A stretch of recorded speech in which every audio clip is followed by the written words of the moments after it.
Hey everybody, Jimmy Smith back for part two. Worst MMA beatings of all time.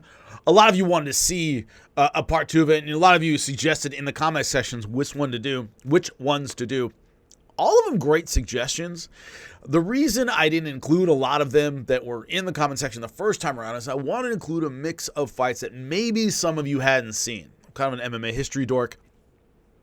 And so a lot of the modern ones that are standards, and I'll get to them in a minute, I didn't include because I wanted to include ones that maybe you hadn't seen or that were before your time. You go back in MMA history and check them out. So this one's going to have more of the modern ones, although there are some old school ones on this. And they include the same fighter, which is a little weird. So let's start with the old school.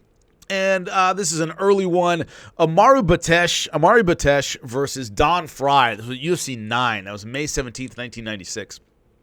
And Amaury Bitetti, for people who don't know, the first Jiu-Jitsu World Championships official were in 1996. And Amaury Bitetti was the first open weight champion in 1996. And then he won the next year in 1997. Great Jiu-Jitsu. He's from my lineage, Carlson Gracie.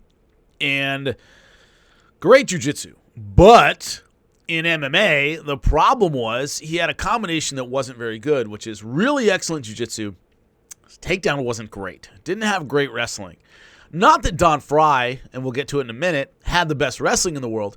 His defense was good enough to keep it on the feet against Amaury Bitetti. Amaury Bitetti couldn't take him down. Also, I had forgotten. I rewatched it, of course, to make this clip, and I'd seen it a few times. I forgot how much bigger Don Frye was than Amaury Bitetti, which makes the fact that he took the absolutes in Jiu-Jitsu in 96 is incredible. He's not a big guy at all. Don Frye was just bigger. Bigger, stronger, hit harder, better wrestler. All Amaury Bitetti had was Jiu-Jitsu, and back then, the number of guards wasn't really there. The attacks from the back weren't there. No-gi. The game just hadn't progressed that much. And if you knew what you were doing and knew decent defense, which almost all wrestlers did, you could stall out a superior jiu-jitsu guy, which is exactly what Don Frye did the entire time. Stopped the takedown, got on top. Bitetti tried to use the open guard, which is kind of a Carlson Gracie specialty. Couldn't get it working, and he ate big punches the entire time. Beat the crap out of him the entire time. Really wore him down, really hurt him. And what's interesting watching these old fights is they would stand it up when somebody got cut badly. If you watch old UFCs, number one, you could grab the fence, which Don Frye kept doing to stop the takedown. Well, you could do it back then. And then as soon as he would kind of get beaten up, Bitetti, they would stand it up, fix the cut, and then they were back on the feet again. They actually worked on cuts mid-fight because there were no round breaks at the time. So it's just really goofy and weird to watch old UFCs where the rule set was kind of all over the place. So Don Frye just beat the living crap out of Amaury Bitetti. It was his second loss in a row, last MMA loss of his career, if I remember correctly. Bounced around a bit, had some success, won by disqualification in his next fight in the UFC. So Don Frye just beat the crap out of Amaury Bitetti in a very scary fight. But the next one, Don Frye, Mark Coleman, the next UFC 10, that was the finals of a tournament in Birmingham, Alabama. That was July 12th, 1996, so just a couple months afterward. And Mark Coleman beat the crap out of Don Frye. So Don Frye almost beats Amaury Bitetti into a hospital, and then it turns out same thing happens to him against Mark Coleman. And what this shows really is the lack of ability to deal with ground and pound back then. If you were on your butt and the person on top of you knew what they were doing, you were in a lot of trouble. The first team to really figure out what to do against this was the Alliance team, which was at the time Frank Shamrock, Maurice Smith, Tsuyoshi Kosaka. What they were good at is when Mark Coleman took Maurice Smith down, Maurice Smith knew how to survive and wear Mark Coleman out, and then he beat him for the UFC heavyweight title. Same thing with Frank Shamrock and Tito Ortiz. Tito took Frank down pretty easily in the first 4 rounds, but Frank had enough defense to make Tito work so hard that he ended up gassing himself out.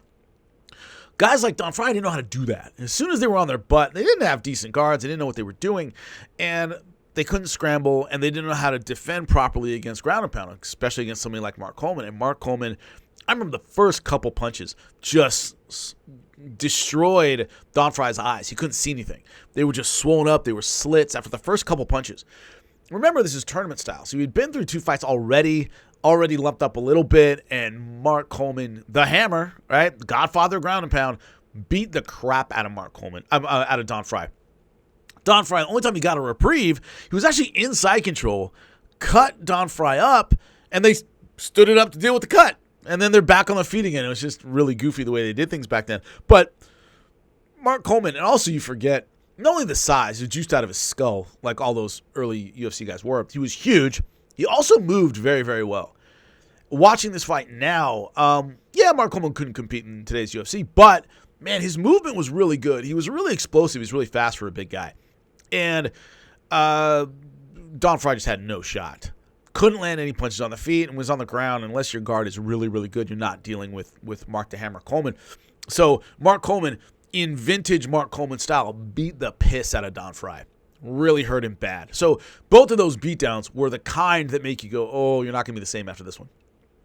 And Don Frye had some wins, had a decent career after that, but man, that beating was absolutely scary. So let's get to some in the modern era. This is one that is one of my favorite fights of all time. And the reason I didn't include in the first one, I considered it, was it isn't really a beat down. It's a competitive fight. Robbie Lawler versus Rory McDonald, one of the greatest fights of all time. That was UFC 189, July 11, 2015. And great fight. Just a fantastic fight between both guys who showed guts and heart and will, and both were cut up and both were battered. If you remember, Robbie Lawler got jokered, had a bad cut in his lip. Roy McDonald got his nose destroyed. And that stare down at the end of, was it round 4? I think it was round 4, where they're just staring. Robbie's just staring him down and red. It was unreal. It was everything you watch MMA for, in a good and bad way. I mean, it's a frightening fight, the beating that both of them take. But the reason I didn't include it first time, it wasn't a beat down. Like I said, it was a competitive fight. There were moments where I thought Robbie Lawler was going to, I thought Rory McDonald was going to win it. So it was back and forth. It was a competitive fight. It wasn't just Robbie Lawler beating the crap out of Rory McDonald. It was a very competitive fight. It's one of those endings to a fight that I'll never forget, because if you've never fought, you don't understand. One of the questions you get asked all the time if you fought is, man, doesn't that hurt? Doesn't this hurt? Doesn't that hurt? Not in the fight itself, because you're full of endorphins, you're full of adrenaline. Things that would normally hurt you don't physically hurt. You just wear down, right? Your nervous system gets shocked. So your balance goes. When you say, oh my God, the fighter's hurt, he's not feeling pain, generally speaking. It's you get hit and your balance is gone and your equilibrium's nuts and you're falling over yourself and your legs are shot. So, but there's rarely physical pain involved until later. Like the next day, you feel every punch. But at the time, you don't feel a lot of physical pain. Body shots do it, leg kicks do it. But when a fighter's getting lit up, generally things just stop functioning well rather than they start hurting. That's why the end of this fight is so incredible. If you don't remember, Rory McDonald's nose is bubble yum. It's just smashed to oblivion. And he takes a shot from Robbie, and he just sinks to his knees in pain. And I was watching that. Once again, having fought myself, I know how geeked up you are on endorphins and the rush and all that stuff. Physical pain you generally don't feel. The idea that he felt so much pain that he essentially quit is... the amount of pain must have been incredible. And especially when he had been through already in the fight. He's already been through so much crap.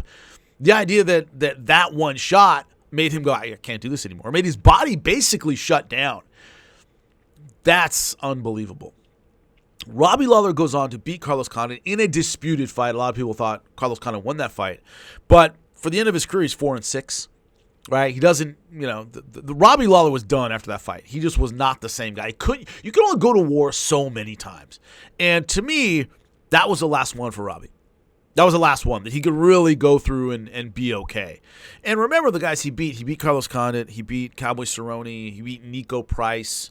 The big names were gone. Nick Diaz when he came back.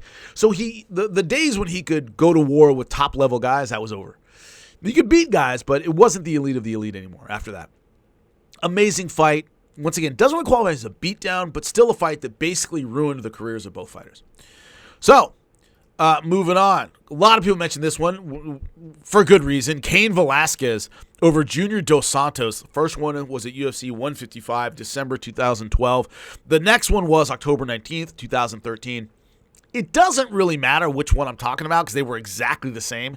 The only difference is there was a stoppage in the second one. A lot of these beatdowns, and I mentioned Max Holloway, Calvin Kattar last time. A lot of people said, hey, how about Brian Ortega versus Max Holloway? Sure, that's a good one too. Why does somebody like Max Holloway have so many of these beatdowns? Because he's a volume guy. He hits well, but he generally isn't a one-shot knockout guy. Yeah, I know he knocked out Justin Gaethje, but he hit Justin Gaethje a ton before knocking him out. There are knockout artists and there are TKO artists, and they're not the same thing. And the way I describe that, like Vanderlei Silva has a lot of knockouts. Rarely are they one-punch knockouts. It's usually he wears you down. He throws a flurry of punches that knock you out, right? I had a little bit of a cold.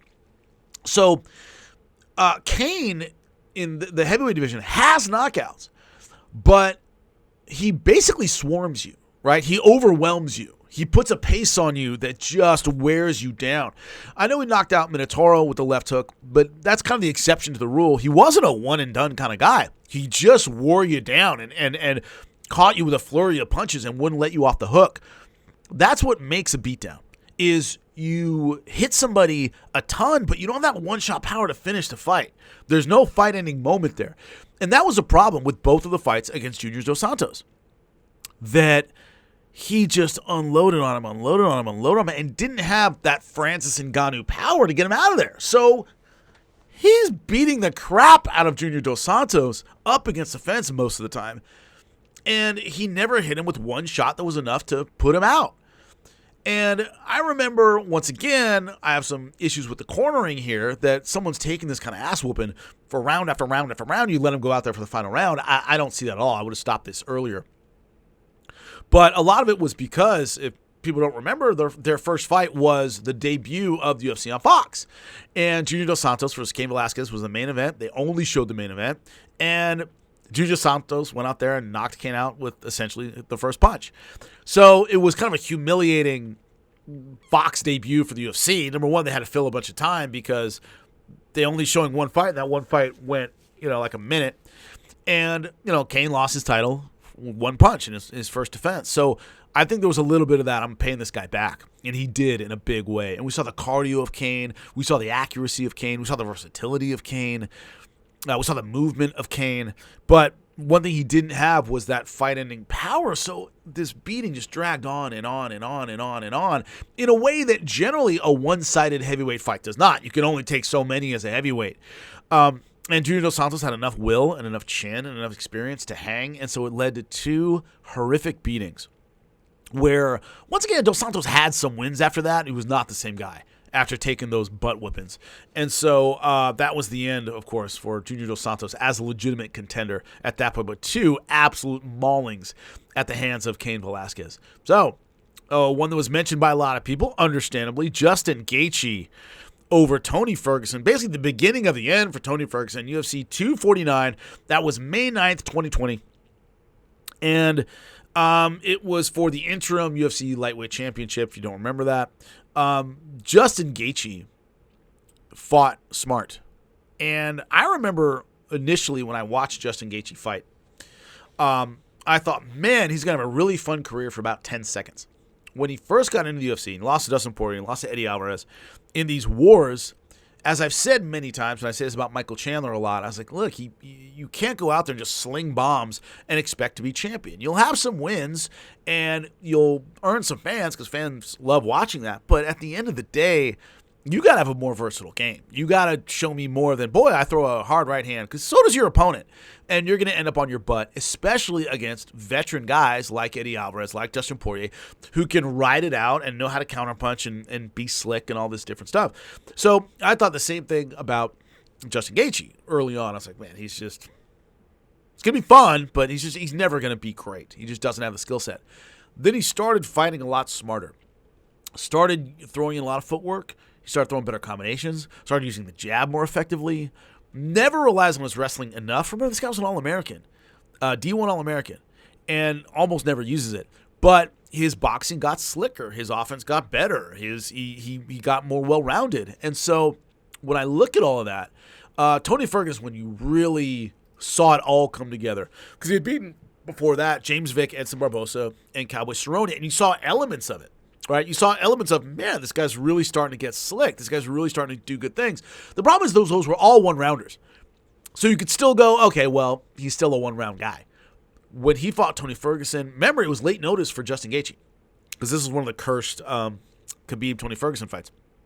And he looked really good. I was like, man, this is a different guy. He was flowing well. He was nice and smooth.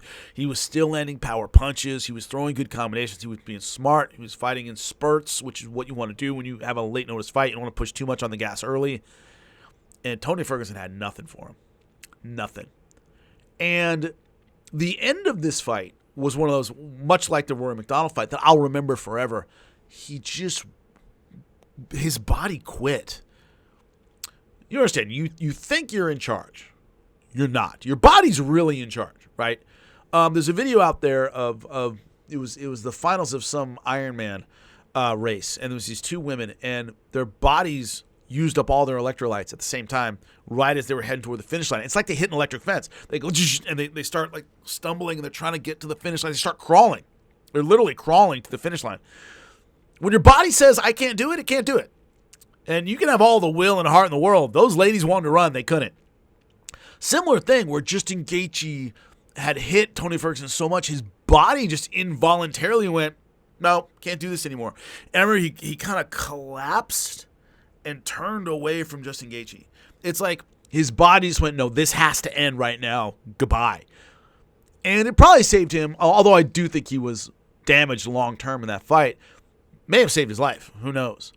But I remember Tony Ferguson's body just completely giving out on him. And his corner had no answer for him. He had no answer for the assault of Justin Gaethje. And it led to the worst slide in UFC history. And it all started with that. It started with that one beatdown.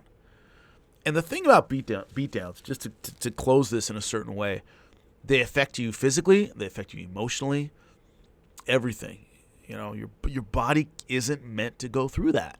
Ever. It's never meant to go through it once. And the idea that you're going to ramp back to where you were, your body's going to go, no, remember that? We're not going back there.